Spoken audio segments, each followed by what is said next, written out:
सभी 543 लोकसभा सीटों के नतीजे सामने आ चुके हैं और नतीजों में किसी भी सिंगल पार्टी को मेजॉरिटी नहीं मिली है। भारतीय जनता पार्टी 240 सीटों के साथ सबसे बड़ी पार्टी बनी है, तो 2019 के मुकाबले कांग्रेस की सीटों की संख्या में भी इजाफा देखने को मिला है। कांग्रेस ने 99 सीटों पर जीत हासिल की है। तो किस पार्टी को कितनी सीटों पर जीत मिली है, चलिए आपको बताते हैं। लेकिन उससे पहले सवाल यही है कि जिस तरह से इस बार किसी भी सिंगल पार्टी को मेजॉरिटी नहीं मिली है, उसके बाद से देश में नई सरकार को लेकर सियासी घमासान तेज होने वाला है। नीतीश कुमार की जेडीयू के पास 12 सीटें हैं। इसके अलावा चंद्रबाबू नायडू की टीडीपी के पास 16 सीटें हैं। अन्य जो पार्टियां हैं, अन्य छोटे दल हैं या निर्दलीय हैं, 18 सीटों पर उन्होंने भी जीत हासिल की है।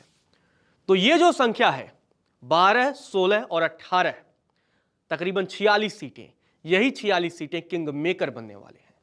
क्योंकि एनडीए के अगर अभी तो नीतीश कुमार और चंद्रबाबू नायडू साथ हैं तो उनकी सीटों की संख्या 291 है, लेकिन अगर ये 28 सीटें निकल जाती हैं तो एनडीए के पास तो बहुमत का आंकड़ा भी नहीं रह जाएगा। लेकिन उससे पहले आपको बताते हैं किस पार्टी को कितनी सीटों पर सफलता मिली है। भारतीय जनता पार्टी को कुल 240 सीटों पर जीत मिली है।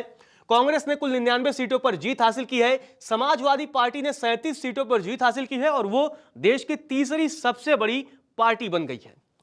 कांग्रेस एआईटीसी यानी तृणमूल कांग्रेस ने, ममता बनर्जी की पार्टी है, 29 सीटों पर सफलता पाई है। तमिलनाडु में डीएमके ने कुल 22 सीटों पर जीत हासिल की है। आंध्र प्रदेश में टीडीपी ने 16 सीटों पर जीत हासिल की है। बिहार में जेडीयू ने कुल 12 सीटों पर सफलता पाई है।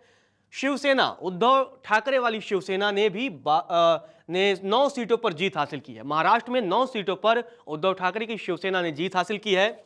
और आप देखिए किस तरह से शरद पवार को भी 8 सीटों पर सफलता मिली है। तो महाराष्ट्र में भी बीजेपी को बड़ा झटका लगा है। अजीत पवार और एकनाथ शिंदे के भरोसे भारतीय जनता पार्टी थी, उनको अपने पाले में लाई थी, लेकिन ये दोनों नेता कमाल नहीं कर पाए और शरद पवार और उद्धव ठाकरे ने कमाल किया और इन दोनों ने मिलकर के 17 सीटों पर वहां सफलता हासिल की है।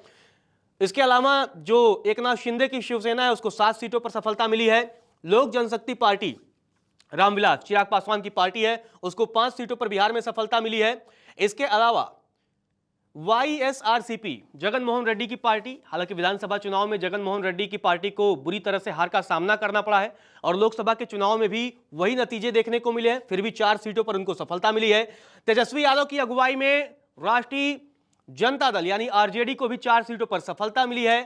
Communist party of India, Marxist यानी सीपीआईएम को 4 सीटों पर सफलता मिली है। तो ये वो पार्टियां हैं जो बड़ी पार्टियों के तौर पर उभरी हैं और इसमें जो 3 सबसे बड़ी पार्टियां हैं, भारतीय जनता पार्टी, कांग्रेस और समाजवादी पार्टी। समाजवादी पार्टी के लिए ये जीत कई मायनों में बेहद अहम है, क्योंकि 2019 और 2014 में 5-5 सीटों पर ही समाजवादी पार्टी सिमट गई थी, परिवार के भी नेताओं की हार हुई थी। लेकिन इस बार तो यूपी में अलग ही करिश्मा जो है समाजवादी पार्टी का देखने को मिला है। तो ओवरऑल यही नतीजे हैं। और अब ये जो सबसे बड़ा ये जो 2 सीटें हैं, जेडीयू और टीडीपी, ये 28 सीटें बहुत अहम होने वाली हैं, क्योंकि यही 28 सीटें डिसाइड करने वाली हैं कि अगली सरकार किसकी बनेगी। क्योंकि जिस तरह से नीतीश कुमार का तो इतिहास रहा है, वो लगातार पिछले दलों में भी रहे हैं। इंडिया गठबंधन का एक समय तो वो उन्होंने ही शुरुआत की थी। एक समय यह भी चर्चा थी कि वो संयोजक बनेंगे और खबर आई कि जब कांग्रेस या अन्य पार्टियों ने प्रधानमंत्री पद के लिए उनके नाम का समर्थन नहीं किया, तब उन्होंने इंडिया गठबंधन को छोड़ा था। लेकिन ऐसे में अगर उन्हें इस बार किसी बड़े पद का ऑफर अगर दिया जा सकता है तो इस बात से इनकार नहीं किया जा सकता है कि नीतीश कुमार फिर से जो है वो इंडिया गठबंधन में चले जाएंगे। और टीडीपी 16 सीटों के साथ ये भी किंग मेकर की भूमिका में है। और इसलिए किंग मेकर की भूमिका में है क्योंकि विधानसभा चुनाव में तो स्पष्ट बहुमत टीडीपी ने हासिल कर दिया है, चंद्रबाबू नायडू की पार्टी ने हासिल किया है और 16 सीटें अब केंद्र में भी यानी लोकसभा में भी। तो वहां तो मतलब आंध्रा में भी मजबूत है और अब लोकसभा में भी मजबूत है। तो इनकी तो बल्ले बल्ले हो गई है और यही डिसाइड करने वाले हैं कि देश में आने वाले समय में किसकी सरकार बनने वाली है। नमस्कार, मैं हूं मानक गुप्ता। अगर आपको हमारा ये वीडियो पसंद आया हो तो इसे लाइक और शेयर जरूर करें और हां, हमें सब्सक्राइब और फॉलो करना ना भूलें ताकि आप देश और दुनिया की कोई खबर मिस ना करें। तो जुड़े रहिए हमारे साथ और देखते रहिए न्यूज़ 24।